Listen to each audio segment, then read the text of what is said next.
Hello everyone, आप सभी एक नए अध्याय के साथ मेरे साथ फिर से जुड़े हैं।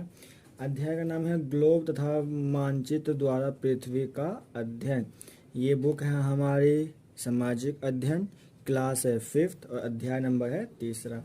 हमने पहले दो चैप्टर कंप्लीट कर चुके हैं। हम पहले 2 चैप्टर कंप्लीट कर चुके हैं, अब बारी है तीसरे चैप्टर की। तो इसके ही मैं आपको क्वेश्चन आंसर करवाऊंगा, ठीक है। तो चलिए शुरू करते हैं अपने क्वेश्चन आंसर के साथ। पहला है अभ्यास। अभ्यास में पहला प्रश्न है कि निम्न प्रश्नों के उत्तर दो, ठीक है। अब पहला प्रश्न है कि ग्लोब किसे कहते हैं। चलो ये सब जितने भी प्रश्न हैं मैंने इसके आंसर लिखे हैं, मैं आपको अपनी कॉपी दिखाऊंगा तब मैं आपको आंसर भी पढ़ के बताऊंगा। तो हम पहले ये कर लेते हैं। प्रश्न नंबर 2 है निम्न वाक्यों को पढ़कर गलत सही का निशान में लगाओ, ठीक है।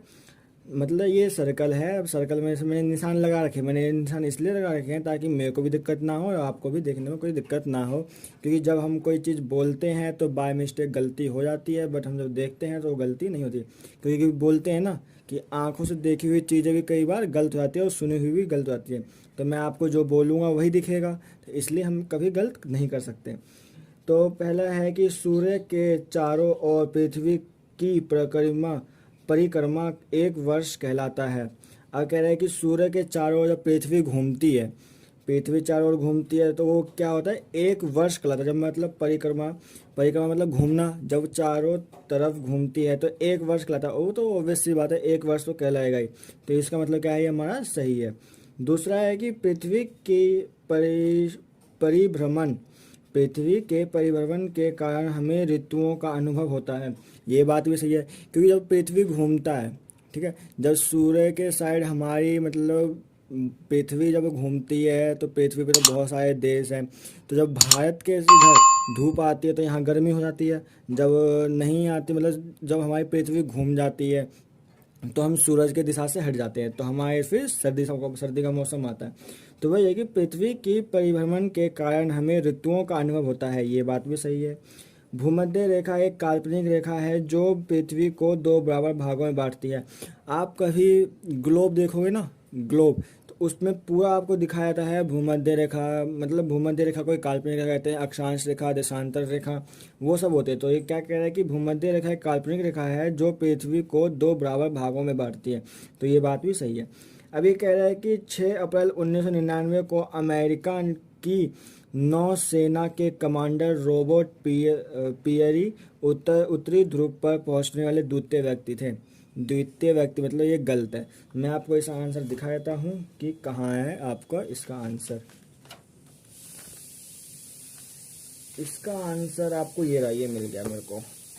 लिखा है कि 6 अप्रैल 1909 को संयुक्त राज्य अमेरिका की नौसेना के कमांडर रॉबर्ट पियरी उत्तरी ध्रुव पर पहुंचने वाले पहले व्यक्ति थे। और यहाँ क्वेश्चन क्या कह रहा है कि 1999, पहली बात तो यही गलत है। 1999 में तो गए नहीं थे, वो गए थे कब, 1909 में। और दूसरा क्वेश्चन, दूसरी बात गलती है कि द्वितीय व्यक्ति नहीं, वो प्रथम व्यक्ति मतलब पहले व्यक्ति थे। इसका मतलब क्या है, हमारा गलत है। अब हम आते हैं तीसरे प्रश्न नंबर 3, रिक्त स्थानों को भरिए। अब ये यहाँ लिखा है पृथ्वी डैश से डैश दिशा में घूमती है। पृथ्वी कैसे घूमती है, सबको पता है, पृथ्वी पश्चिमी से पूर्व दिशा में घूमती है। पृथ्वी कैसे घूमती है, पश्चिमी से पूर्व दिशा में। अब आते हैं हम दूसरे पार्ट पे। पृथ्वी अपनी धुरी पर डैश घंटों में एक पूरा चक्कर लगाती है। पृथ्वी अपनी धुरी पर 24 घंटों में एक पूरा चक्कर लगाती है। कितने घंटों में लगाती है वो, 24 घंटों में। अब आते हैं हम तीसरे।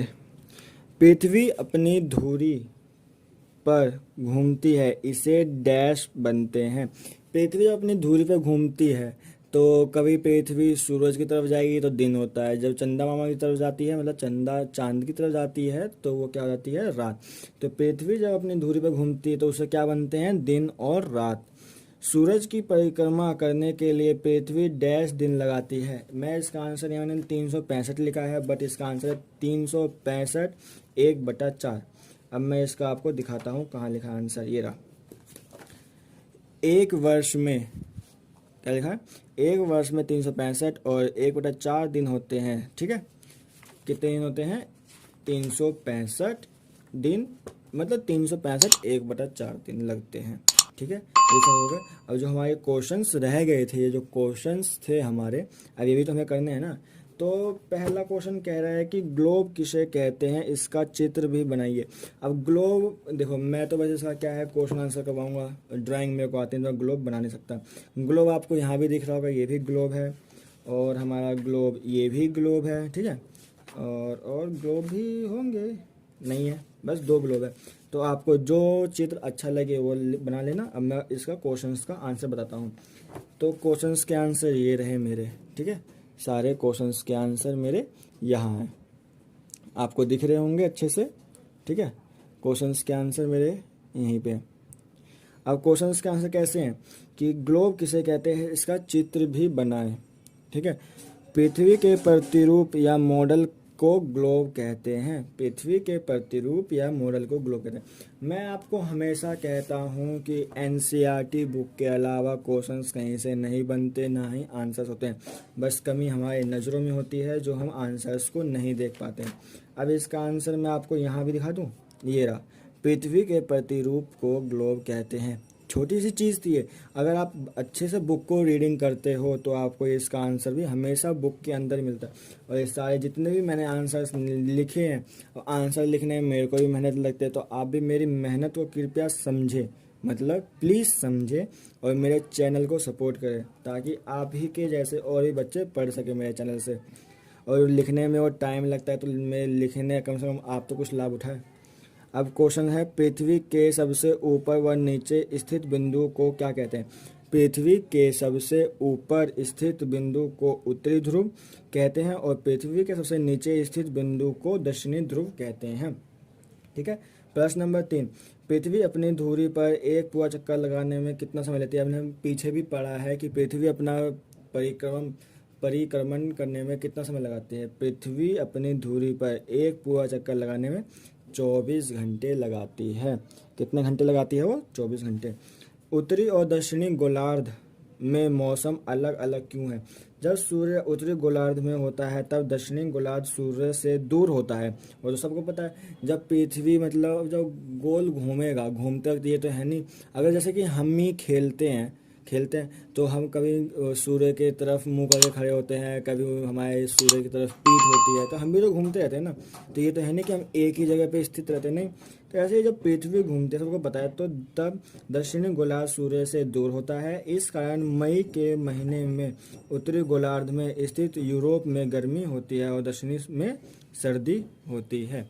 ठीक, और क्वेश्चंस ये रहे हमारे, कितने सारे क्वेश्चंस नहीं है, जितने बुक में थे मैंने सारे इसमें बस लिखे हैं।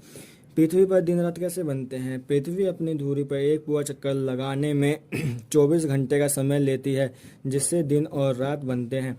पृथ्वी का जो भाग सूर्य की ओर होता है वहाँ दिन होता है, जबकि दूसरे भाग में रात होती है, क्योंकि वहाँ सूर्य की किरणें नहीं पड़ती है। मैंने आपको स्टार्टिंग में ही समझाया है कि जब हमारी पृथ्वी घूमती है, जिस तरफ सूरज होता है उस साइड गर्मी, और जिस साइड चांद उस साइड, मतलब गर्मी कह रहा हूँ, उस साइड दिन और रात होता है। ठीक है, ग्लोब और मानचित्र की तुलना कीजिए, वह एक दूसरे से कैसे अलग है।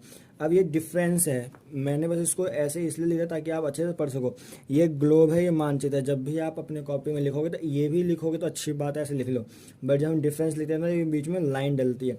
मैंने लाइन इसलिए नहीं डाली ताकि आपको अच्छे से समझ में ना आ पाए। अब ये छोटे छोटे हैं, मैं कुछ ऊपर लिखता कुछ नीचे लिखता, अभी आप बच्चे हो तो आप नहीं समझ पाओगे, बड़ी क्लास के बच्चे अच्छे से समझ जाते हैं। तो ये पहले हैं ग्लोब। ग्लोब में 2 पार्ट है, जिसमें हम उसको अंतर बता सकते हैं, क्या क्या अंतर है।